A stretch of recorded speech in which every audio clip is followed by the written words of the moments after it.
તો મહેસાણાના સતલાસણમાં ભારે વરસાદને કારણે ખેતરો બેટમાં ફેરવાઈ ગયા છે। મુમનાવાસ, ડુંગરપુર અને નેદરડી ગામની સીમના ખેતરો પાણીમાં તરબોળ થઈ ગયા છે। મગફળી, મકાઈ, જુવાર સહિતના પાકો પાણીમાં ગરકાવ થતા પાક નિષ્ફળ નીવડ્યો છે। ક્યાંક ખેતરોના પાળા તૂટ્યા તો ક્યાંક ખેતરમાં પાણી ભરાયેલા જોવા મળી રહ્યા છે। પાક નુકસાન જતા ખેડૂતોએ સરકારથી તાત્કાલિક સર્વે કરી વળતર ચૂકવવા માંગ કરી છે। એના પાણીની અંદર પૂરી નદી ચાલે એવી દેખાઈ રહ્યું છે। જે પણ અંદર પાક નિષ્ફળ ગયો છે એ સરકાર અમને વળતર પૂરેપૂરું તે વધારે નહીં તો પણ આપે તે મહત્ત્વનું છે। જે પણ પાકનું નુકસાન આજે અથવા પછી ચોમાસા પછી જે પણ વસ્તુ કરી આલે એ અમે એમના પાસેથી માગણી કરીએ છીએ। અત્યારે જે પાણી આવ્યું છે એના લીધે ખેતરની પરિસ્થિતિ બદલાઈ ગઈ છે। જે વિસ્તાર હતો શેઢા તૂટી ગયા છે, પાણી અંદર આવવાથી થોળ આવી ગયો છે, એટલે જે ખેતર ખેતી લાયક હતો એ અત્યારે બંજરમાં ફેરવાઈ ગયા છે।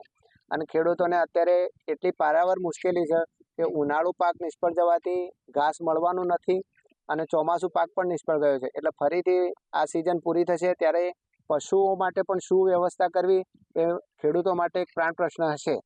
અને હવે પછી જો સરકાર આના વિશે કંઈક વિચારી અને સર્વે કરી અને કોઈ યોગ્ય વળતર આપે એવી અમારી બધા ખેડૂતોની અત્યારે માગણી છે। સારા પાણી આપવાથી આ અમુક જે વિસ્તાર જે પાણીના ઢાળવાળા છે ત્યાંના લોકોના ખેતરો તૂટી ગયો છે। પાળા, શેઢા, રોડ આ બધું આ વિસ્તારમાં નેદડી અને ડુંગરપુરા, મોમનવાસ આ ત્રણ વિસ્તારોમાં બહુ મુશ્કેલી સર્જાવાની છે। કારણ કે ડુંગરના અમારા હોમર ડુંગર છે એનો પાણી વધારે આવે છે એટલે પાણીના કારણે મને બહુ નુકસાન થયું છે।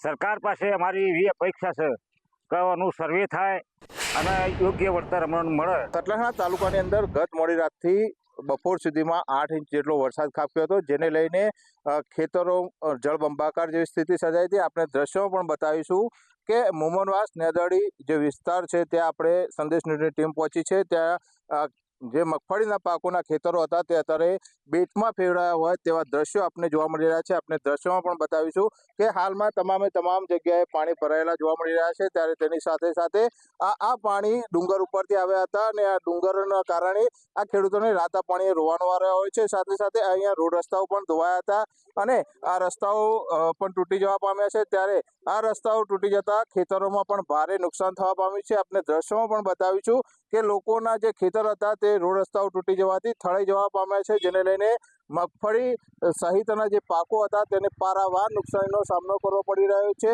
આમ સતલાસણા તાલુકાના ખેડૂતોના ખેતરોમાં હજી બીજા દિવસે પણ જે પાણી ભરાયેલા જોવા મળી રહ્યા છે। હજુ પણ પાણી ઓસર્યા નથી, જેને લઈને ખેડૂતોને ભારે નુકસાનનો વેઠવાનો વારો આવ્યો છે। મનોજ ઠાકોર, સંદેશ ન્યૂઝ, સતલાસણા।